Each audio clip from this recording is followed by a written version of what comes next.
गाँव ने लूटा, कुछ चमके अनाज मार गई। हाँ, राजा महफूज कह न सके चुटलों की आदत मार गई।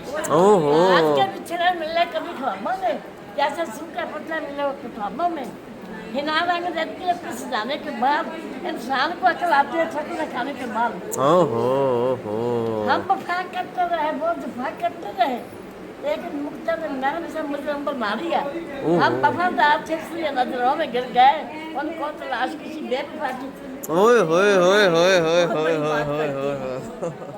बिल्कुल जी, बिल्कुल जी। गल सुनाओ, अपने बच्चों का सदका, थाड़ा सदका हुक्म करो। नहीं, तुसी मेरी अर्ज सुन लो। सुनाओ। अर्ज यही है कि प्रोग्राम दुनिया तो मेरी गल खर्चा करनी ना माशाल्लाह, क्योंकि मेरा वाली बस कोई नहीं, सारे मर गए। है ना? अच्छा अच्छा, सुनाओ, तुसी सुना दो। मैं ये सुना रही है कि मैं जाना चाहती हूँ, मेरा समान माँ जी किदे कोल जाओगे? पाजी मेरी गल सुन, शोरकोट मेरा अपना किते नाल जाके देखा तू 20 बंदे ले जाते, हम खाना खाना मांगी। चलो ठीक है, मैं उन्होंने थोड़ा पैगाम भेज देना। वो बचते हैं वो बचते नहीं, जो बचते हैं वो बचते नहीं। मैं शायद अपना शेयर कर रही हूँ। जी बताएं।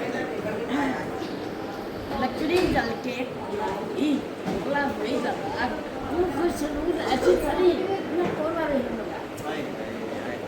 मेरी गल सुन, सुबह तो बड़ा शाम से जितना मर्जी प्रोग्राम में चल जा, नर के चल गए।